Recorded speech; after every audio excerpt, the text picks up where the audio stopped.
Creativity is all around us, but we don't always get to see it, or it's not recognized. Sometimes the creative product doesn't see the light of day. However, in some forms of creative expression, performance is essential to the act. Stay with us as we discuss theatrical creativity with Miss Kim Correll, Assistant Professor of Theater at Dalton State College, who shares her insights about acting and theatrical directing.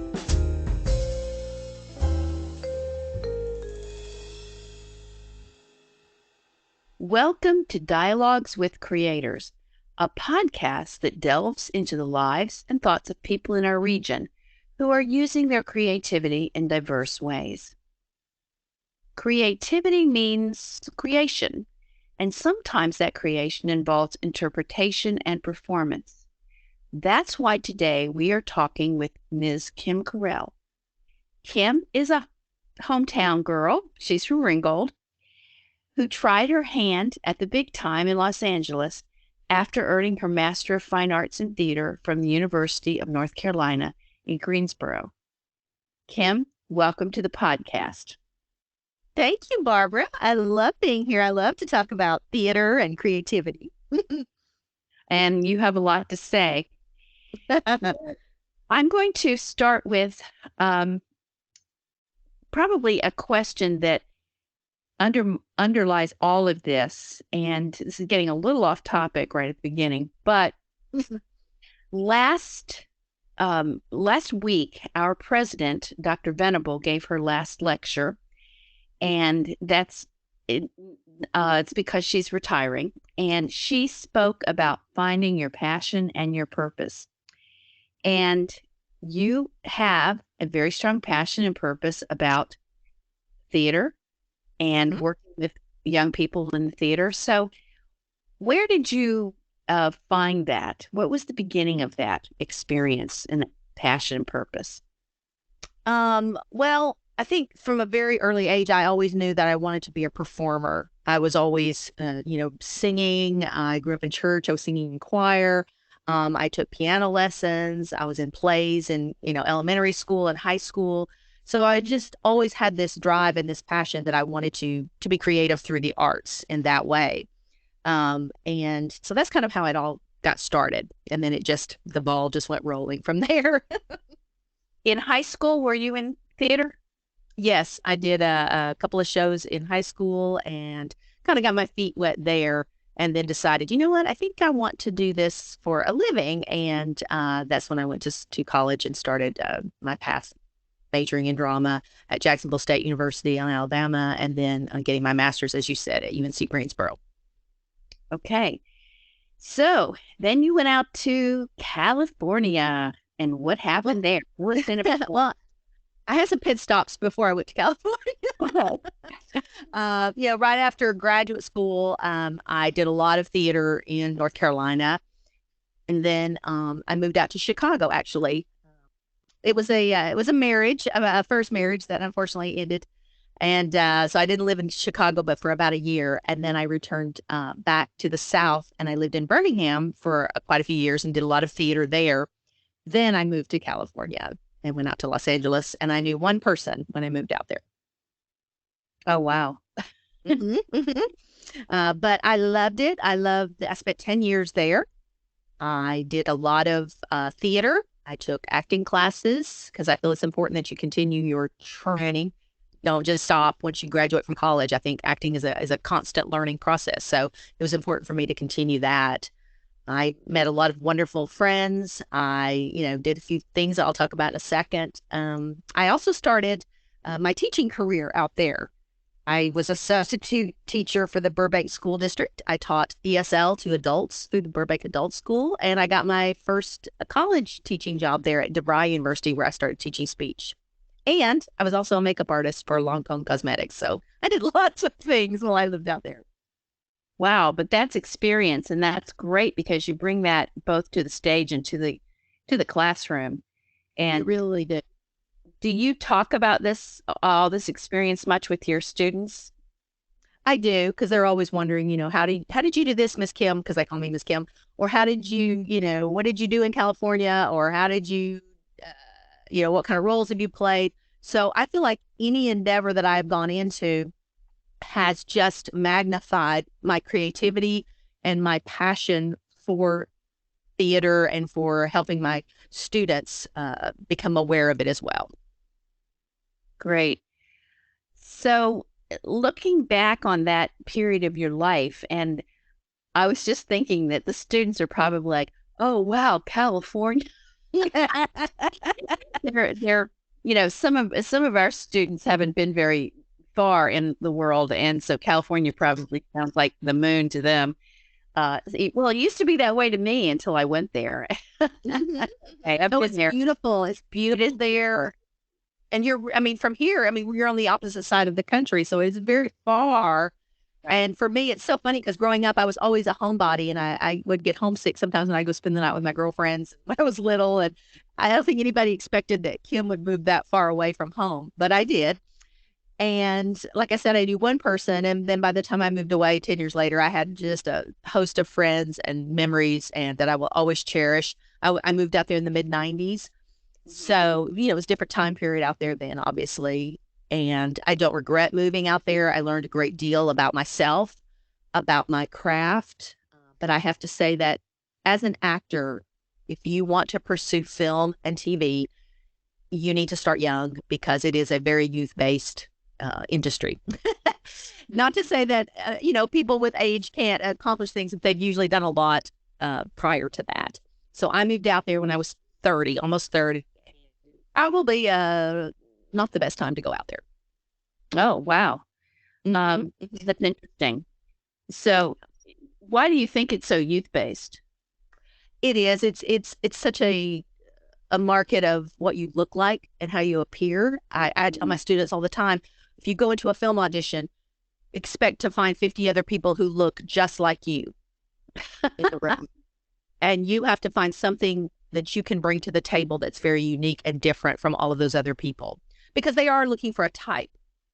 You'll even read the breakout sheet, what they're looking for, a certain person in their certain age range, hair color, physical type, those types of things. And so your casting agent's going to, your theater agent or your film agent's going to look at the breakdown and say, okay, Kim could go out for that. And they send you out. And back then it was not filmed. You had to physically get in your car and go to the auditions. It's so much easier for actors today, I think.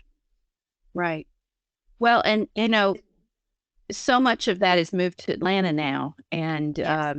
so our students would have, if they wanted, they would have more opportunities than they would have had 30 years ago. Oh, yes. Oh, yes.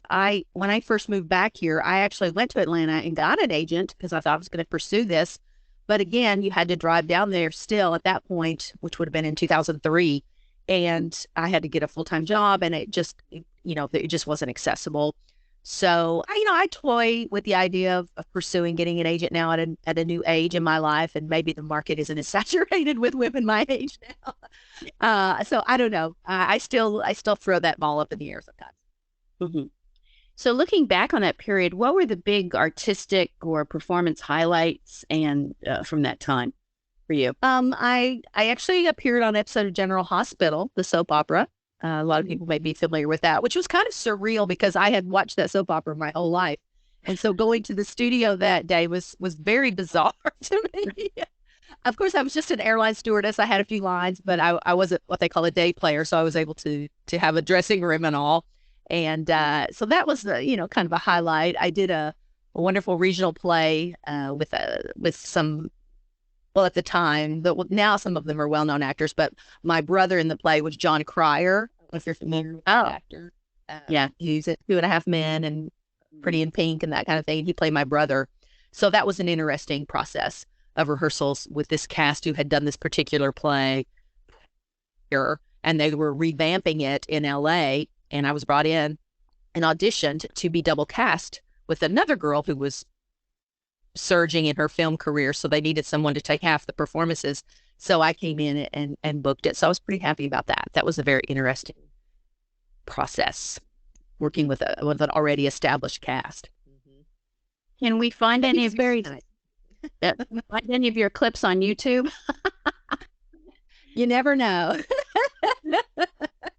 I did a California Lottery commercial that got me my SAG card. That's a Screen Actors Guild card that you have to do professional film work, and so that was a good thing. And then, like I took acting classes from two different acting teachers. I did lots of independent films, and I did a lot of theater as well. So, people like, well, you didn't do anything famous, or, you didn't book a series. And you know what? I didn't, but it's okay. I'm very thankful for the experience. I wouldn't trade it for the world. I don't think that success in the world of theater can be totally measured on how many sitcoms you book or films that you do. To me, it's more of the attempt, and that you went out and you at least tried. Yes. And for me, I'm a person of faith. And for me personally, I believe, if God had wanted me to go down a certain path, I would have been taken there. He may have seen things I didn't see. And so I just kind of have to look at it that way. Mm-hmm. And that gets into the life lessons, because I'm sure spending all that time out there, you just met so many people and had so many life lessons that. Oh, yes. Yes. Very diverse group of friends. I had friends from my church that I was attending there. I had friends from my makeup experience, because I told you I was a makeup artist for Lancome. So I had that group of friends, my actor friends, my school friends where I was teaching. So I had a wide variety of friendships out there. So you're an expert in theater, directing, and acting. Other than what you said as a young person, you just got drawn to it. What draws you to the field? I really think, Barbara, it's the ability to become another person and explore a different part or a different pathway other than my own. Really intrigues me to explore the life of this character, because theater is truly a reflection of our lives. So I teach this in my theater classes all the time, and it's the closest and most relatable art form to our own lives, more so than music, painting, sculpture, because we are seeing people's lives played out on the stage. And sometimes we can relate to it, and sometimes, we don't, but we can still learn from it. Even though theater is heightened and dramatized and exaggerated more than our real lives, it's the closest thing we can have to maybe having a cathartic moment by experiencing and going through that emotion with the character. So that's what intrigues me the most about live theater. Yeah. Well, that's definitely how it started with the Greeks, the whole catharsis that they were experiencing as they watched whoever it was go through their tragedy. And yes, and they were teaching moral lessons through their plays, that you don't want to become this. Yeah. So I think that's, to me, is the most intriguing part of it. My students now, as a director and a teacher, letting them experience that for the first time is so wonderful, especially when it clicks, when they get it. It's just so fabulous to watch and experience. Yeah, I think about plays that I have seen that I've watched over and over again, that you get to a certain part and you're just so wrapped up in it, and you're so feeling it with the with the characters, but you're also feeling it with a larger sense of humanity. And I don't want to get too, hoity-toity about that, but no, but that's true. That's true. Like you're just seeing what it means to be human, what it means to go through grief or memory or regret or any of those emotions. And the whole idea of catharsis is the purging of those more emotions.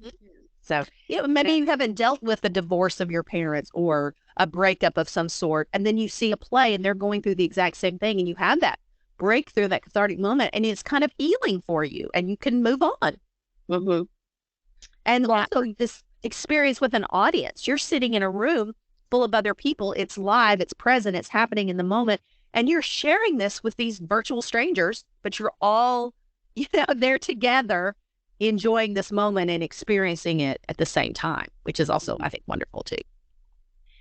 Yes. And I think that it means that if to be in this kind of field, you have to develop an empathy that Mhm. maybe you either have naturally or you have to develop it. Yes, yes. I tell my students that all the time. Mhm. Yes. 'Cause I don't think you could be authentic in the way you're portraying something. No, and when you're studying the craft of acting itself, and most people, and I won't go into a boring sermon about or lecture about the Stanislavski system, but that the method of acting, and taking your personal life and transferring that to the stage is really one of the best ways to act, and that's what we are witnessing most of the time when we watch actors today. They've gone through some sort of Stanislavski training, whether it was an offshoot of Stanislavski or whatever. And that's really just getting in touch with yourself, your emotions. And it's scary for some students to do that Hmm.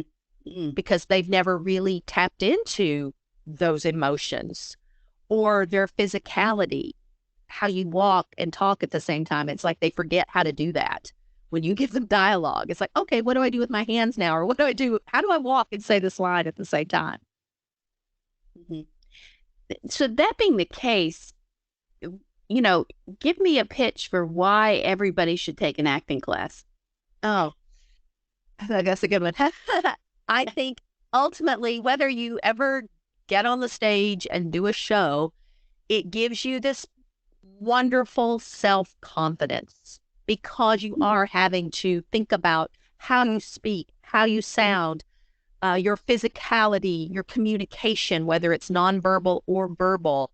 It just fills you with this self confidence. I think I keep going back to that. And that's when I talk to my students who've had acting class or who are in acting class, that's what they say the most is that Huh. I feel confident now to go out and present a project in my classroom or at my workplace.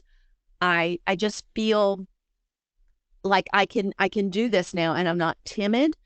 And I think that overall is the most important thing is the self-confidence issue. That's amazing. It's do you think that they kind of I hate this term, but they tap into a part of themselves that they didn't realize was there? Yes, yes. Because Okay. maybe no one's ever told them, wow, you have a great speaking voice, or wow, you have a great sense of humor, or wow, you have a great empathetic nature to you. You really can tap into other people's emotions. And maybe no one's ever told them that before. But by taking an acting class, they discover that about themselves. I have so many stories of students. I'll tell you one quick one. It's my favorite one. I had a student the first semester I taught acting at Dalton State. I had just started the class, and this very shy, timid young man came up to me after the first day and said, "Miss Correll, I don't really think this class is for me. I'm too shy. I can't do this." And I told him, I said, "You know what? It's okay. Let's just hang in there. And you've got a while before you have to drop the course. So let's just see what happens." So I sort of, took him through the baby steps of it. And I saw him every day getting a little stronger, a little stronger. He did his monologue. Then they have to do a final scene. And he blossomed over the course of the semester. Well, he left. And I thought, I'll never see this guy again. A year and a half later, I was auditioning for a show called Christmas Bells, very silly, funny Southern Christmas play. And he showed up to audition. Now, this is a kid who'd never acted before and was painfully shy. And I cast him because he was perfect for this particular role. After that, he stage managed for me. He even did a musical, and he also did one of our children's theater tours. So Wow. this was a kid who virtually couldn't even hardly stand up in front of people and talk. He was so painfully shy to doing that. Hmm. Yeah, that's Yeah. great. That's what's so fun about teaching when you see those. Yes. Yes. And he's just one of many that have done that. And that's what brings me the greatest joy when I'm teaching is to see that.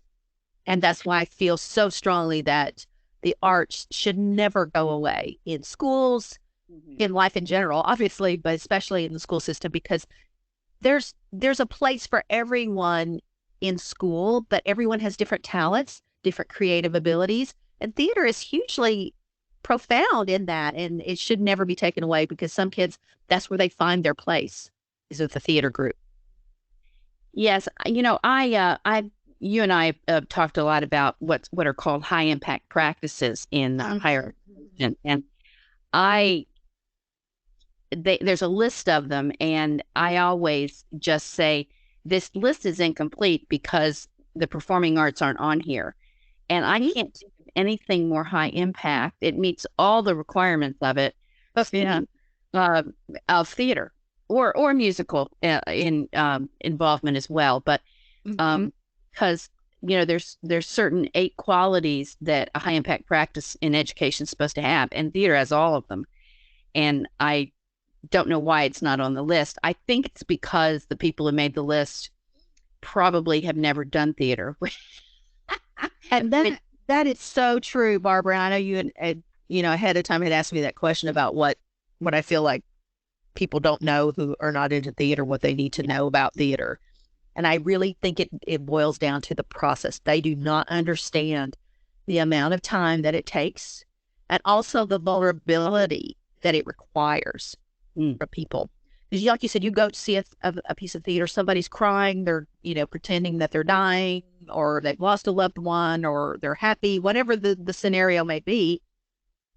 Those actors are raw up there. They are having to just bare themselves and their souls to get that performance. And we just kind of take it for granted that they're up there doing that. That takes a high amount of training, vulnerability, being in touch with your emotions, the practice that goes into it. People just I don't think they get it unless they've actually experienced it. And my theater appreciation students tell me always at the end of the semester, I always ask them what did they find the most interesting. And they always say the amount of work that goes into putting a play together. Oh, wow. Huh. That's interesting. And that they just think people show up.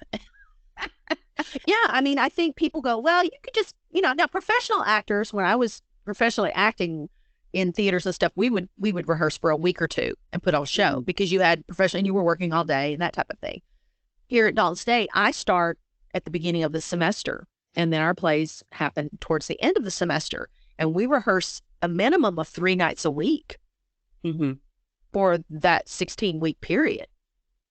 And that people don't realize how hard we do work to put these plays together. And some of the actors are experienced and some of them are brand new. And if they're brand new, you have to work a little harder with them to get them there.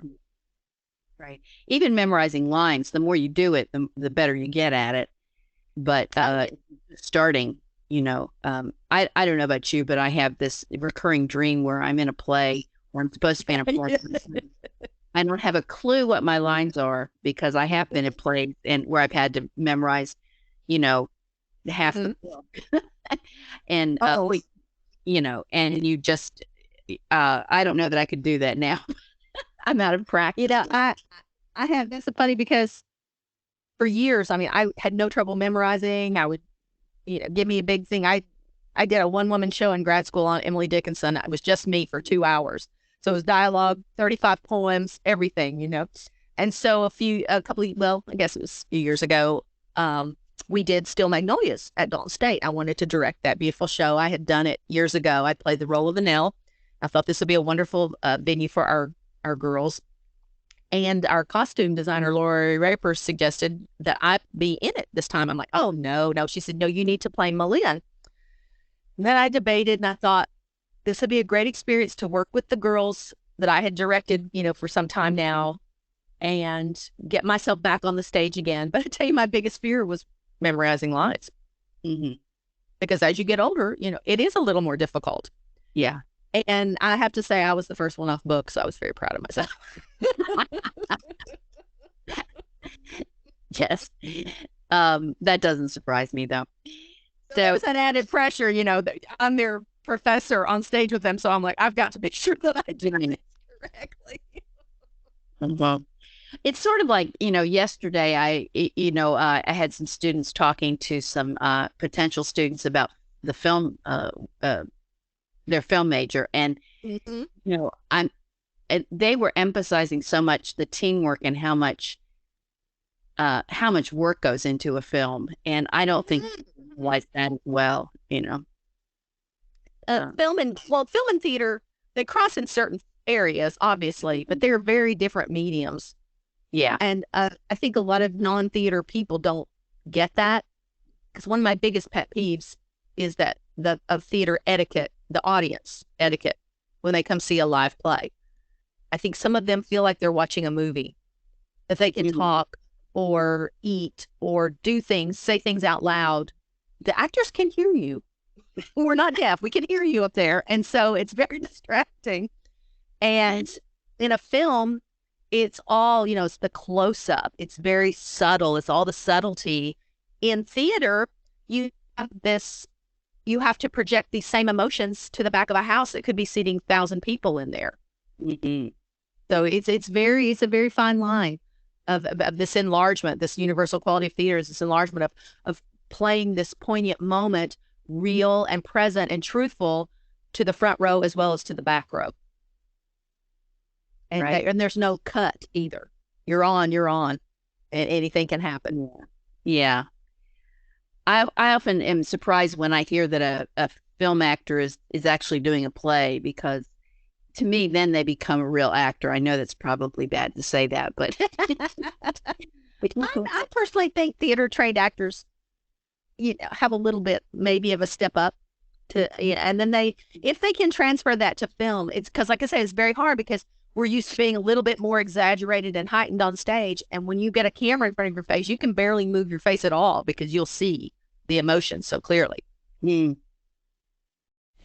Thank you for choosing to listen to this episode of Dialogues with Creators. In this podcast series, I try to introduce listeners to creators in the Northwest Georgia and Tennessee Valley region, and of course beyond. Not only do I wish to introduce you to them, but also to their work and their unique approach to using their creativity. That's why so far, and in the near future, we will air interviews with 3 entrepreneurs, a graphic designer, an engineer turned successful freelance writer, a biologist, a poet, 2 theatrical directors, a filmmaker, a humorist, an historian of Appalachia, psychologist, and a mother of a young person with an autism diagnosis. I have lots of ideas for future interviews, and I welcome any input from listeners. What is my goal in this podcast? First, to remind listeners that creativity comes in all shapes and sizes. Second, to encourage their own creative expression, which can get so lost in our everyday, hassles.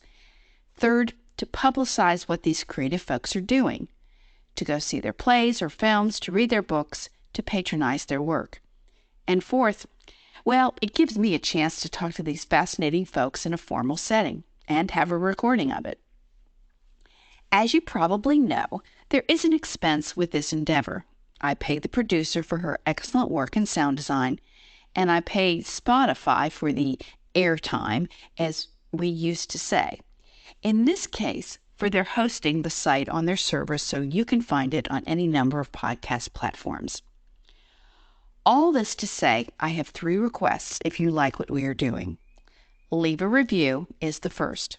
I've heard podcasters say only leave a review if it's a 5-star, but I won't be that exclusive.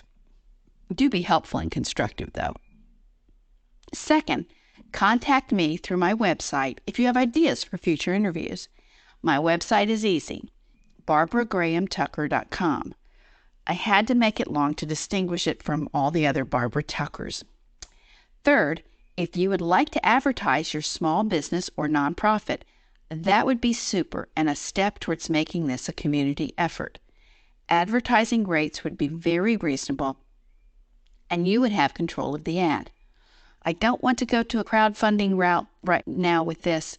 There are plenty of other worthy crowdfunding projects to give to. As always, thank you for listening to this commercial, and let me know what we can do to make this a better podcast about God's gift of creativity. So, with all your experience, if you had to pick a favorite part that you played, what would it be? Why? I started thinking about that. I actually have a few, but one of them is I played Dot in Sunday in the Park with George, which is a Stephen Sondheim musical. I don't know if you've ever heard of it or not. It's based on the life of the French painter George Seurat, who developed pointillistic painting. But anyway, that was such a highlight in my life because it was so challenging. If anyone has ever done a Sondheim musical, you know what I'm talking about. It's very difficult music. He weaves the story into the lyrics and into the music itself. So it's not your typical, Oklahoma or South Pacific where we're going to have a little dialogue and sing a song about it. The whole storyline is entwined into the music and just beautiful. All of his shows are so wonderful. So that was extremely challenging, very emotional, and just a real highlight of my life. I loved doing Maggie and Cat on a Hot Tin Roof, because who doesn't want to do a Tennessee Williams play some point in your lifetime? So that was also very challenging. And, back to Steel Magnolias, it was very interesting to play Annelle at a younger age and then revisit the play again, playing a different character when I was older. So that play has a very special feeling in my heart as well, to explore both of those roles. Yeah. Yeah, Maggie's a deep, that's a deep character in that play. Yeah. Everything Tennessee Williams is going to be. Oh, yes. Yeah. It's going to be that vulnerability, that bearing of your souls, roughing up the edges, so to speak, getting yourself ready to go out there. right. If, now you do a lot of directing. You direct a play at least twice a year with our students. Right. How do you approach that? And especially, as a director, you're creating, but you're also interpreting. And that process fascinates me. Yeah, I never saw myself as a director because I just wanted to be an actor. I worked with some really great directors in my lifetime, and I just thought that, I won't ever do that. Except my senior year in undergrad, one of my professors, Dr. Claren, he wanted me to direct one of the main stage shows. So I was like, oh my gosh, can I do this? Here I was, just a senior in college. I directed a Joe Orton play called Loot, which is kind of a crazy British comedy, actually a dark comedy. And he, of course, guided me and helped me. But that was my first dabbling into directing.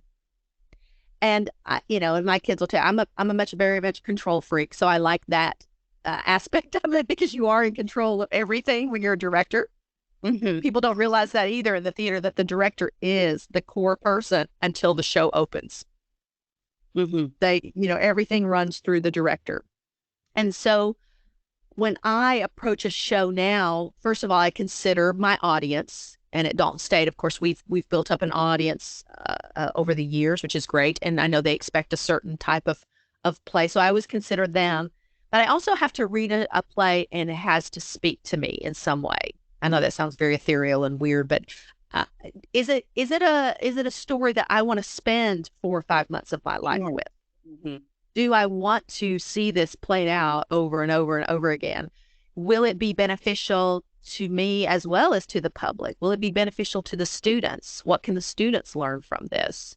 So from an academic standpoint of directing, that's kind of the things that I go through.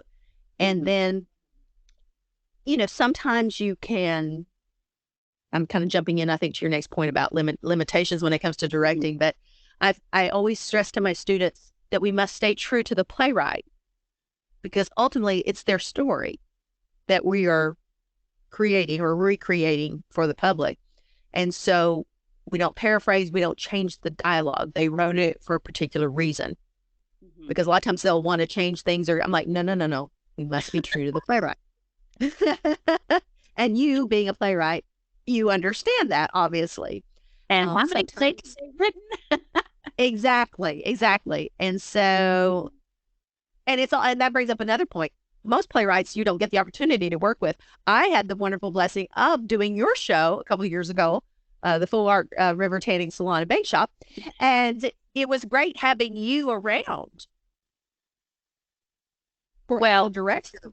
But it was also great for me because, you listen to people and you say, no, that doesn't work. You can't have a 20-word sentence in a play. You need to have, you have to have it the way people actually talk and things like that. So it helped me to rewrite it in portions that were too great. That's a blessing for the director, because I can actually go to you and say, Barbara, what did you really mean by this? Or, what was your intention in this? What's your vision for this?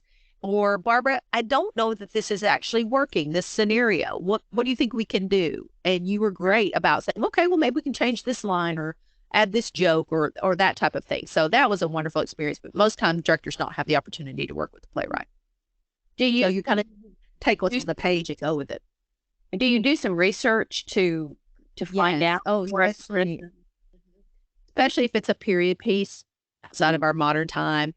Right now, I am directing The Rainmaker, M. Richard Nash play. It's a classic play. It was written in the 50s, 1950s. And it's not a play that I can transfer and make it 2023. There's no way. So we're having to keep it in 1950. When I did The Odd Couple a couple years ago, Neil Simon play, we had to keep it in the 1960s. It just wouldn't play well in 2023. Does that make sense as far as the jokes or the references, that type of thing? Just can't. Some plays you can modernize. I mean, people take Shakespeare all the time, and Greek plays and put them in any time period, and you can. They're sort of universal stories, but some of our last century plays are written because theater is a reflection of society. And I tell my students all the time, if you'll read the plays, you'll understand what was going on in the time period that it was written, because that's what playwrights write about. Yeah. So some are just classic and you want to do them. And I keep them in that time period, and that makes it even more magical. Yes. And that's one thing that I appreciate about your productions. They're very authentic to the time, which is sometimes people don't want to do. They try to modernize things and give it a 2023 coolness or perspective or whatever you want to call it. Like now, they've done that.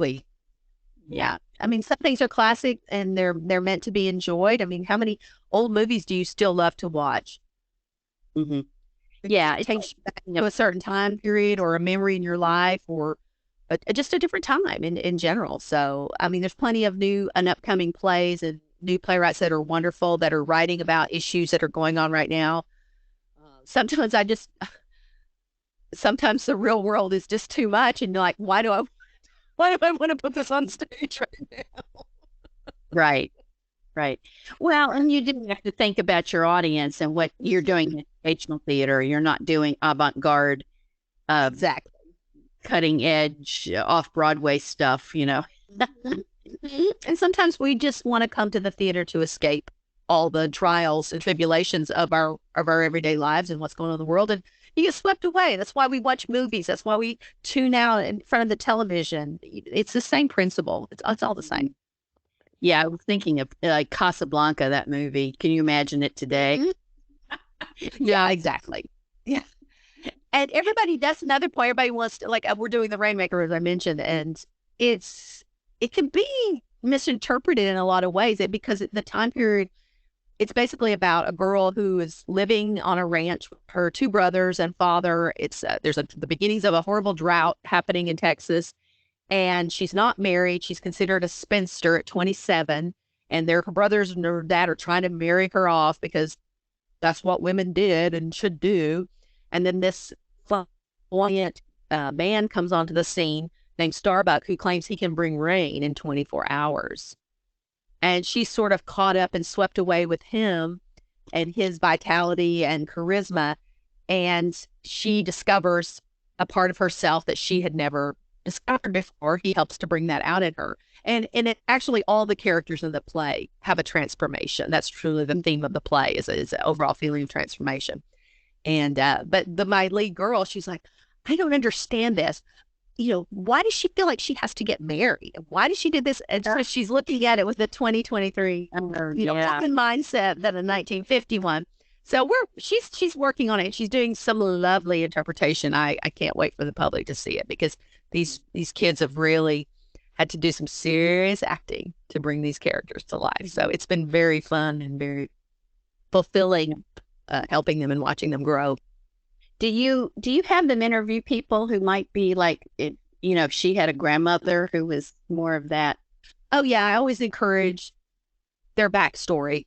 I have my actors, because I do follow the Stanislavski system, whereas you research your character, you ask questions about your character, you research your character, whatever ways you can. And, what is your goal in this show? What do you hope your character will accomplish? And what is your character accomplishing through each scene? So I take them through that as we're working through the play. And so any way that they need to research is what they need to do. Oh, Okay. so in your thinking then, one thing we haven't done in this podcast is defined creativity. Maybe I will, maybe I won't. I think I think that would be limiting and be to what we're doing here. And one thing I don't want to do is limit, because I think limits sometimes can help creativity, but generally can hurt it. And so, where do you think creativity comes into this whole process? Well, for me, creativity, and I'll just go back to a minute ago, I mentioned my faith. As a Christian, for me, creativity comes from God. He's the ultimate creator, right? And so to me, if we are made in his image, then he delights in us being creative because he is the great creator. He has to do that. So to me, creativity can come in any way, shape, or form in your life. And to me, creativity should bring you joy. And I find great joy when I am being creative. And I'm one of these overachiever creators. I am not truly happy if I am not doing something creative. And it doesn't just necessarily have to be theater. I listed a whole bunch of jobs I had when I was in California, but for me now, I also have a side business called Ms. Kim's Creations where I make bath and body products. So I create soap and lotion and body scrubs and then, things of that nature. So I'm being creative there. I create the labels. I create the ideas behind it. I love to bake. And so when I'm baking cookies or cakes or breads or things of that nature, I am using my hands to be creative again. I found a new joy in creating doll houses. I know that's very bizarre, but I've always been infatuated with miniature things. So during COVID, I just went with that desire, and I built a beautiful 2-story Victorian dollhouse. And now I'm working on a little cottage as a sort of a dedication to my mother who recently passed away. I'm calling it Mabel's Cottage and filling it with little things that would reflect her. So that is another creative side of me. And I even have chickens. I even find creativity in my chickens. I mean, I had to put baby pictures of my chickens in their chicken coop because I have to just go that little extra. So when I have a dinner party or any kind of party, there's a theme, and I like to do, just go that extra mile because it just brings me joy to do that. It truly does. That's neat. Yeah. Okay. So creativity is what brings you joy. That's a Yes. That's a definition there. That's Yeah. putting a boundary on it. And so, and that's interesting because if it doesn't bring you joy, is it creativity? That's right. And like I said, I think God wants us to delight in our creativity. To me, and it all has to go back as a service to Him. But like I said, He instilled that in us. He gave us that desire. And some people tap into their creativity a little bit more than others. Some people only do a few things that bring them joy, whether it's gardening or just simply, drawing or writing or, whatever that creativity is in your life. I think you should embrace it and go for it and not get so hung up on, well, I have to be perfect at this. Yes. Some things I do better than others, but I just love to try new things. I'm always wanting to try a new craft or a new thing. It's hard to pinpoint what I'm trying to say here, but I find joy in discovering and trying new things too. That's neat. So along with directing, you teach. Where does your creativity come in teaching? Oh, wow. As a professor, it's really hard sometimes to teach the same subject every semester. Yes. So you have to find new, fresh ways. I try to keep up with what's current in their lives so I can make references that they'll understand. Because you mentioned it's a cat on a hot tin roof or Tennessee Williams, and they look at you with this blank. They have no idea who you're talking about. I even had the other day, I mentioned Reese Witherspoon. They didn't even know who she was. Oh, So, yeah. So finding new ways to reach the students and keeping it fresh and new. And sometimes I feel like I'm actually putting on a show in class just to keep their attention, with humor and that type of thing. So that can be a challenge sometimes. yes. Yeah. And I reached out to my other colleagues and what kind of activity do you do, especially if we're all teaching speech, for instance, or that type of thing. I like to try new ways in class and new creative things to do to keep it fresh and alive for the kids. Right. Well, thank you for being with us today, Kim. Do you have anything else you'd like to say? Oh, well, we talked about, when I left California, I came back here 20 years ago and I wasn't sure how I was going to continue my creativity here. And luckily, eventually I got a job where I was able to become a sort of video production person. And I got to create a lot of TV shows for a local cable station here. And that was wonderful because I created a kids show. I did a cooking show. I did a gardening show, sort of a news type show. I even did a 6-part documentary series on the history of Catoosa County, which was very fascinating. So I should have mentioned all that when we were talking about how I went into directing, because that really sort of helped me grow in my organizational skills and in my leadership skills to become a director, was by doing all these different types of shows, organizing, writing, directing, and producing. Oh, wow. That's a lot. It just, Yeah. well, does that program or that channel still exist? No, they disbanded it. I have a lot of DVDs, or you may find some stuff on, YouTube and that type of thing. But it was a very interesting 7 years of my life. I grew and learned a great deal about my creativity and my talents. Mm-hmm. Wow. For sure. That's big. That's a big area of your life. Yes, it is. I should have mentioned that earlier. That's fascinating. So, yeah,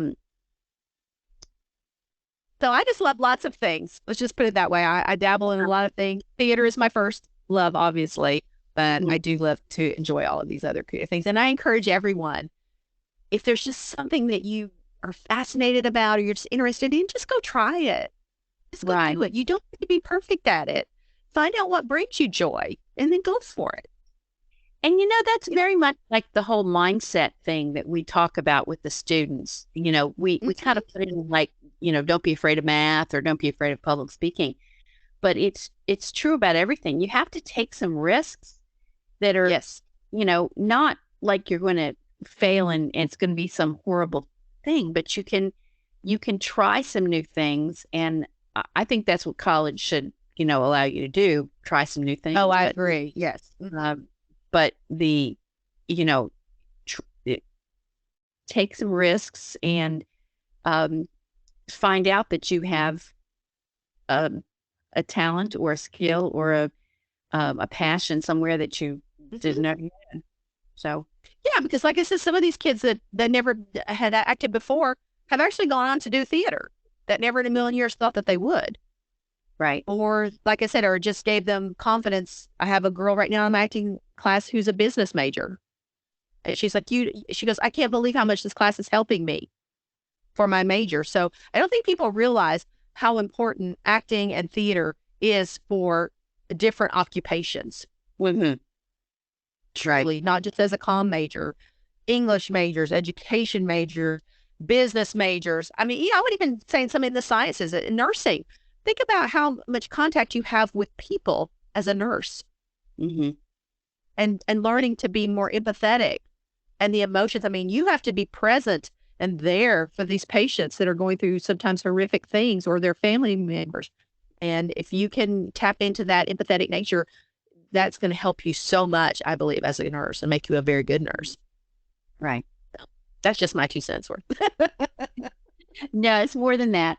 And I want to thank you for being on our podcast today. And I think thank you for having me. we'll this one will be one that a lot of people want to listen to. I hope also. And, I hope I've enlightened people about theater a little bit more and encourage them to come see productions at Dalton State College. We do some good stuff there. And so, yeah, as we end, when is Rainmaker? It opens April 14th. It's the 14th and 15th at 7:30, and then we have a Sunday matinee on the 16th at 2 o'clock. And then we do it again the next weekend, the 20th through the 22nd, all evening performances. And we have a Facebook page, the Dalton State College Theater, that you can get a lot more information there. And we also have an Instagram page as well. Okay. There you go. Thank you, Barbara. I love talking about the arts. So thank you for having me. You too. Thanks for being here. Take care. Bye-bye. Bye.